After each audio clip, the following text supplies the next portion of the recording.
Welcome to Elevate and Thrive, Breaking Barriers for an Empowered Life. I'm your host, Jen Smith, and I am so excited to be on this journey with you. In this podcast, we are going to dive deep into the transformative stories of individuals who have faced adversity head on, emerged stronger, wiser, and more empowered. I'm here to share those stories with you, to remind you that no matter how dark the night may seem, there is always light at the end of the tunnel, and there is a sunrise waiting to greet you. To inspire you to break through your own barriers, rewrite your own story, and to step into the light of your true potential. So whether you're facing your own challenges or simply seeking inspiration to elevate your life, know that you have come to the right place. Together, we are going to break barriers, defy expectations, and soar to new heights. Thank you so much for joining me on this journey. I cannot wait to see where it takes us. Remember, you are worthy, you are enough, and your journey to an empowered life starts now. Hi everyone, Jen Smith here. I am your host of Elevate and Thrive. And on these shorter podcasts, I really just want to take time to talk about things that maybe I've experienced recently or things that have been on my heart. And so what I want to talk about today is a conversation that I recently had with a friend. And this friend was talking about her level of success. She's worked really hard to get to where she is. And she was also talking about how now that she has reached this level of success and also kind of this notoriety in the community where people recognize her, people understand who she is, they know what she does for a living, she feels almost a little bit trapped in this box, so to speak, of the perception of who other people think that she is. And there's this whole other side to her that she doesn't share openly. She's really such a deep soul and such a deep person. This really got me thinking. And during our conversation, we were talking about the past and also these past versions of ourselves. And you know, if you've gone through any sort of life changes, you can probably relate to this. I know for myself, I have gone through multiple really pivotal moments in my life where it's almost as if the person that I was before these events happened is not the same person that I am now. And so I really just started thinking about this in my own life and from my own experiences. And one of the things that I have done throughout these times of change is I've really spent a lot of time with myself and thinking about who is it that I want to be now? Because I think that these hardships and these times of change and challenges that come our way are really an opportunity in disguise to, one, have new experiences, two, really learn and understand what we maybe thought was working for us in the past, but also what wasn't working for us. And so these are opportunities for us to make choices and decisions of who do we want to be now? And because we've had these experiences, who are we going to show up as in the world? So, you know, as I was talking to my friend, it was really obvious that she had really built this life based on the perception of other people. And what was very obvious to me in this conversation is that she wasn't happy with certain aspects of her life. Yes, there's a lot of success there.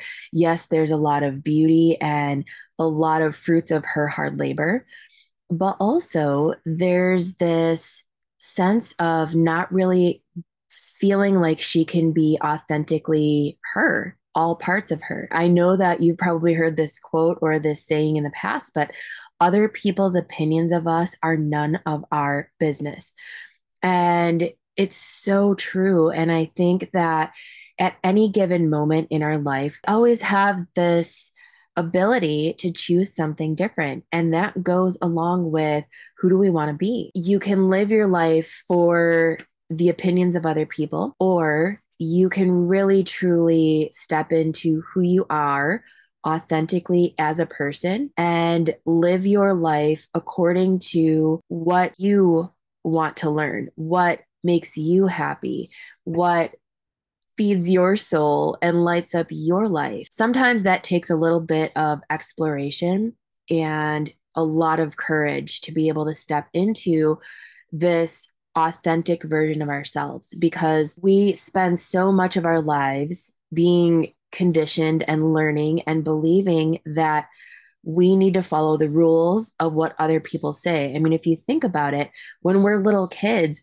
what are we taught? We're taught to follow the rules. We're taught to conform, and we want to do a good job, and we want to make other people happy, and we want to be accepted and loved. And so, because of this, we can really, really limit ourselves and our possibility and our potential in our lives and our happiness to a point where we're not really living for us. We're living by the rules that somebody else told you were true.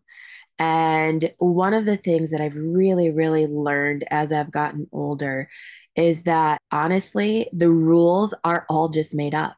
It was somebody's opinion at some point of what was right and what was wrong. And, if it's something that is a common belief or a common rule that is widely accepted, more than one person agreed with that opinion. It's really just an opinion of what somebody at some point believed to be true. And so we have a choice to agree with that and keep following that person's opinion of what they believe is right and wrong. And you know what? Maybe that resonates with you and you agree or you feel like it's right and wrong too. And that's totally fine. But in the context of this conversation, what I was really aware of, and not just with what she was saying, but in my own life, in these periods of life where I felt like I had to conform, I felt like I had to fit a certain image, I felt like I had to be a certain way. Some of you know that in my past life, before I became a coach, I did marketing and I did that for about 20 years. And there was a period of time where I was really building my reputation. I was out there and I was doing a lot of networking amongst other business owners. And I really felt like I needed to portray a certain image in order to be taken seriously and accepted amongst my peers and potential clients. And so I would dress a certain way. I lived in a very conservative community, but I'm very, very artistic, which is why I went into the marketing business anyway. I started off in graphic design and I, expanded from there. But it was all about creativity. And that is me as a person. I'm just a creative thinker.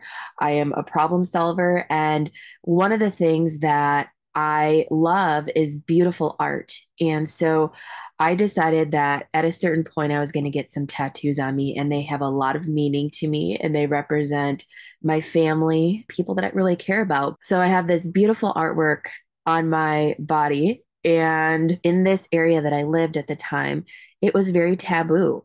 It was not really accepted. And if you had them and you were in the business world, you needed to cover them up. It just wasn't professional. And still, I'm sure in a lot of places that is not professional.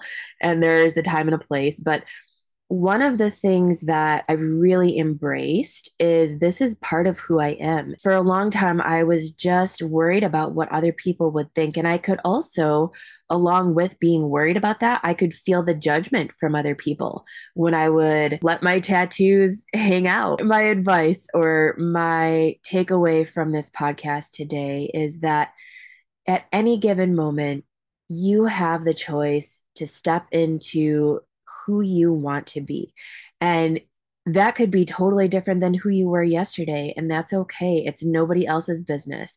And when I started really, really practicing this in my own life, what I found is that my happiness level increased by 1,000% because it's not that I'm not worried about what other people think to an extent. It's like, of course, you want to be liked and accepted. You don't want to just be crass and treating people badly. But on the same token, being authentically me and what my experience has been is that when I accept who I am, I can better accept who other people are. And what I have found is that when I was so worried about other people judging me, really, in reality, I was the one that was judging myself. And I say this to my clients all the time, but we're really just a mirror.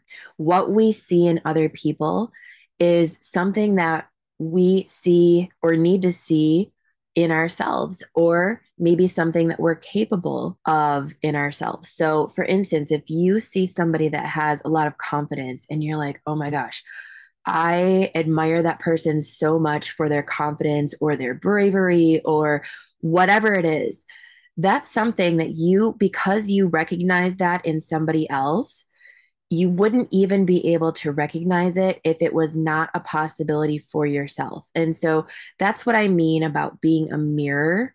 When you see something in somebody else, it's something that you need to understand about yourself. And sometimes those things that you see in other people maybe are like darker aspects of yourself where, like I said, with the judgmental thing, a lot of my younger days, I was very judgmental of myself, and I was also very judgmental of others. I was talking to another friend just last night, and we were talking about humor and certain things that we used to find funny or maybe don't find so funny anymore. We were talking about how now that we are kind of like these evolved or evolving versions of ourselves, because I feel like we're never finished evolving, but it's really difficult to know sometimes where to draw the line of like, okay, where's the old us compared to who we are now? And one of the things that I said to her was, my goal as a person right now is to be the best possible version of myself that I can be. And my definition of that, and I think everybody's definition can be different, but my definition of that is to be loving, to be compassionate, to be accepting, to be empathetic towards other people, and also to give all of those things to myself. And so, again, it's that mirror. It's like, who am I being to myself? And who do I want to be for others? And so, when we look at things through that lens of perception, it really takes a lot of that stigma and a lot of that worry and a lot of that fear away. Because for me, in my current life right now, I've talked about this before, but I had a really big transition in life back in 2019. And 2 years ago, I moved to a new town. I didn't know anybody. And I really started over. I was unknown to everybody in the community except for a very small group. And recently, I've been getting out there, I've been meeting people, and I've been really making myself a part of the community intentionally. And who I am now compared to even who I was when I first got here is so different, but it's so intentional. It's intentional of who do I want to be for me, but also how do I want to show up for other people. And so my takeaway message for today is this: at any given moment, you have the ability to choose who you want to be, the life that you want to live. I understand that we have responsibilities in life and we can't sometimes just up and change everything, but you do have the ability to choose, is this making me happy? Is this person that I'm being, is this version of myself who I want to be? And if the answer is no to that, or if there are situations or circumstances around you that are not necessarily helping you feel like you're living your best life, you do have the ability to change those things. And when we start to choose to make change, that's actually how we empower ourselves and take our power back. And so that is my message today, is that you have the ability and the power to write your story, and also to decide that you want to change the story anytime that you want. And so I am just sending you so much love on your journey. I'm walking this journey with you. I'm always striving to be a better person. And like I said, more loving. And so I am sending you so much love. Thank you for sharing your time with me and spending these moments listening to my words. And I appreciate you. And I just look forward to catching you on the next episode. Take care, everyone. Make sure to join us on Facebook in my Empower 360 group. There you will find a community of like-minded people who are walking this journey alongside you. Scan the code on this video to join now. I can't wait to see you there.